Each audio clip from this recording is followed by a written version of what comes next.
Morning, welcome back to my channel, welcome to new blog. হ্যাঁ, আজকের পিনু নয়, আজকের আমি ভিডিওটা স্টার্ট করছি। দেখো, কালকের আমি বিকালবেলা একটা কলা খেয়েছিলাম, কলার ছালটা আমি আর বাইরে ফেলিনি, এতটাই কুঁড়ে আমি। তো আমি এখন কি করব, এই কলার ছালটা নিয়ে লোকের বাড়ির দিকে ফেলে দেবো, পড়েছে কোথাও একটা। যাই হোক, এখন বিছানাটা ভালো করে গুছিয়ে নেবো। সকালবেলা উঠলে এই এক সমস্যা যে আমার খিদে পেতেই থাকে। আমার আবার 2 ঘন্টা অন্তর অন্তর মনে হয় যেন যাই কিছু গিয়েছি ভাই। তো মা এখানে দুধ আর বিস্কিটটা দিয়ে গেল, এরপর আবার কিছু খাবো, হয়তো ছোলা বাদাম, তারপরে আবার ব্রেকফাস্ট করব। আর যতক্ষণ এইরকম অন্যের ছাদে লোকজন না আসছে, জামা কাপড় না শুকো দিতে আসছে, ততক্ষণ বাইরের ওয়েদার দেখতে খুব ভালো লাগে। তো এখানটায় আমি বললাম যে আমার 2 ঘন্টা অন্তর অন্তর খিদে পাই, এখন 9টা মতন বাজে আর আমার খিদে পেয়ে গেছে। আমি নিচে এলাম, নিচে এসে দেখি সেই পটল আলুর তরকারি। ভাই, আমার বাড়িতে এক সবজি 1 সপ্তাহ ধরে হয়, আমি জানি না আমার বাবা কেন এক জিনিস এত কিনে আনে। আর এখানটা আমার রুটি করেছে, আর মানে পরোটা করেছে, আর ভাতও করেছে। তো ভাবলাম সকালবেলা পরোটাই খাওয়া যাক। তো ব্রেকফাস্ট নিয়ে উপরে চলে এলাম, আর লোকের ছাদে এখন চলে এসছে তোমার হচ্ছে কি বলে জামা কাপড় শুকো দিতে, তো ওই জন্য আমি দেখাতে পাচ্ছি না। তো এখানটা খাওয়া দাওয়ার পরে এখানে পড়ছিলাম, আর দেখতেই পাচ্ছ।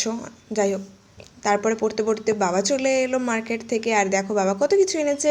আমি হচ্ছে এই আটা চাউটা খেতে খুব পছন্দ করি। আগে তো ছোটোবেলায় সেই মোটা মোটা চাউমিনগুলো খেতাম, বাট একবার বাবা আটা চাউটা এনেছিলো। আটা চাউটা এত সরু হয় না, খেতে দারুণ লাগে। আর এখানটায় মাছ এনেছে বাবা, অ্যাকচুয়ালি আমাকে ফোন করেই বলে দিয়েছিলো মাছ আনছি, মাকে অন্য কিছু রান্না করতে বারণ করিস। তো চলো আজকের মাছটা রান্না করতে করতে মানে ভাজতে ভাজতে তোমাদের সাথে কিছু কথা বলি। মাছটা ধুয়ে নিয়েছি আমি, আর এখানে নুন হলুদ মাখাচ্ছি। অনেকেই আমাকে ছোটোবেলা থেকেই বলে, লাইক আমি যখন টিউশন পড়তাম ক্লাস 9-10-এ, তখন আমাকে আমার বন্ধুরা বলতো, এখনও অনেকে বলে, কলেজ লাইফে অনেকে বলেছে আমার বন্ধুরা, যে পিয়ালি তুই খুব কিপটে। ঠিক আছে, এটা শুনতে আমার সত্যি খুব ভালো লাগে, কারণ আমি সঞ্চয় জিনিসে বিশ্বাসী। কেননা ছোটোবেলা থেকে আমার বাবাকে দেখেছি, পুজো হোক, পয়লা বৈশাখ হোক, যাই হোক না কেন, আমাদের যখনই দরকার পড়েছে, বাবা আমাদেরকে যখন যা দরকার পড়েছে, পুজোর সময় 2টো করে জামা, যখন পড়াশোনার সময় যা বই খাতা যা দরকার পড়েছে, কিন্তু যতক্ষণ না নিজের কখনো প্রয়োজন পড়েছে ততক্ষণ কিচ্ছু কেনেনি। এখনও পর্যন্ত আমার বাবার একটা জুতো মানে পিছন দিক থেকে ঘষে ঘষে পুরো পাতলা হয়ে গেছে, তাও বাবা জুতো কিনছে না, মা কত করে বলছে।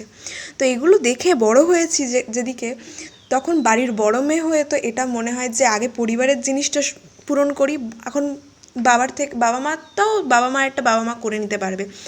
বোনের যে আবদারগুলো, যেটা বাবার কাছে বলতে পারে না ভয়ে, বা প্রথমে এসে আমার কাছে বলে, আর আমার মনে হয় নেসেসিটিগুলো তো বাবা পূরণ করছে, ওর আবদারগুলো নয় আমি পূরণ করি। তো সেই ভেবে ওর আবদারগুলো পূরণ করার পরে যদি তারপরে মনে হয় হ্যাঁ এবার আমার জন্য কিছু, আমি আমার জন্য কিছু কিনি না তা কিন্তু নয়, যারা জানে না, আমি আমার জন্য জিনিসপত্র কিনি। কিন্তু ছোটোবেলা থেকে ওই যে বাবাকে দেখে বড় হয়েছি, আগে ফ্যামিলি তারপর নিজেকে বাবা প্রায়োরিটি দিয়েছে কিনা জানি না, এখন তো দিতেও দেখি না। তো সেখানটায় দাঁড়িয়ে আমার মনে হয় আগে ফ্যামিলিকে আমার দেখা উচিত, তারপরে যদি আমার মনে হয় হ্যাঁ আমার এটা খুবই দরকার, এখন এটা না কিনে আমার চলবেই না, না নিয়ে তখন এটা আমার দরকার পড়ে, বা এটা আমি নিয়ে থাকি কোনো জিনিস। তো এই জন্য আমি কিপটমি ঠিক আমি করি না অ্যাকচুয়ালি। এখন আমার বোনের যদি দরকার পড়ে, স্কুলের ফিস দিতে হবে, বা হারমোনিয়াম কিনতে হয়েছে কদিন আগে, বা তবলা কিনতে হয়েছে, এইগুলো আমার মনে হয় ওর জিনিসগুলো আগে পূরণ করি। হ্যাঁ, টাকাটা বাবা দিয়েছে, কিছু আমিও দিয়েছি। আমার খুব ইচ্ছে ছিল এবছর আমি একটা গিটার কিনবো আমার জন্য, বাট ওই আর কি, আগে মনে হলো না, আগে বোনের হারমোনিয়াম শেখাটা দরকার, গান শেখাটা, বিকজ ও ছোটোবেলা থেকে আমার মনে হয় পার্সোনালি ও খুব ভালো গান গায়। তো সেখানটায় এখন আমার শখের জন্য আমি গিটার না কিনে, আমার মনে হয় পড়াশোনা তো করেই, তার পাশাপাশি কিছু একটা দিন নাহলে ওর লাইফটা আমার মতোই বোরিং হয়ে যাবে। তো সেক্ষেত্রে ওর হারমোনিয়াম কেনাটা, ওর গান শেখাটা এই মুহূর্তে খুব জরুরি, এটা মনে করে ওই জন্য আমি এখন টাকাটা খরচ করি না।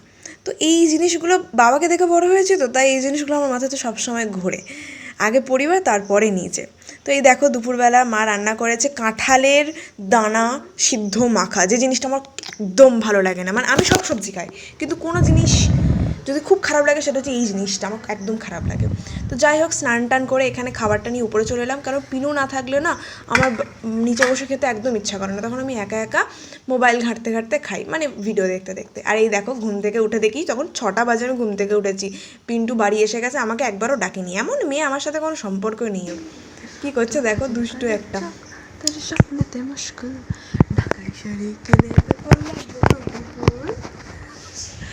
মুখ তো না পেঁচা যেন, পেয়েছি একটা, পেয়েছি পেয়েছি পেয়েছি কথা।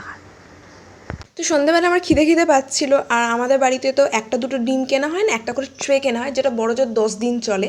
তো বাবা গতকালই একটা ডিমের ট্রে এনেছে, তো ভাবলাম চলো ডিম ভেজে খাওয়া যাক, খিদে পাচ্ছে। আর একটা গোটা ডিম ভাজা আমার পক্ষে খাওয়া অসম্ভব, কারণ এটা খাওয়ার পরে আমার পরের দিন সকাল পর্যন্ত গলা পর্যন্ত খাবার উঠে আছে মনে হচ্ছিল। তো যাই হোক, আজকের ব্লগটা আমি এখানেই শেষ করছি। তোমাদের যদি কিছু ভালো লেগে থাকে তো একটা লাইক কমেন্ট শেয়ার তোমরা করতেই পারো, আর আরও ভালো লেগে থাকলে চ্যানেলটা সাবস্ক্রাইব করতে পারো। দেখা হচ্ছে পরের ব্লগে।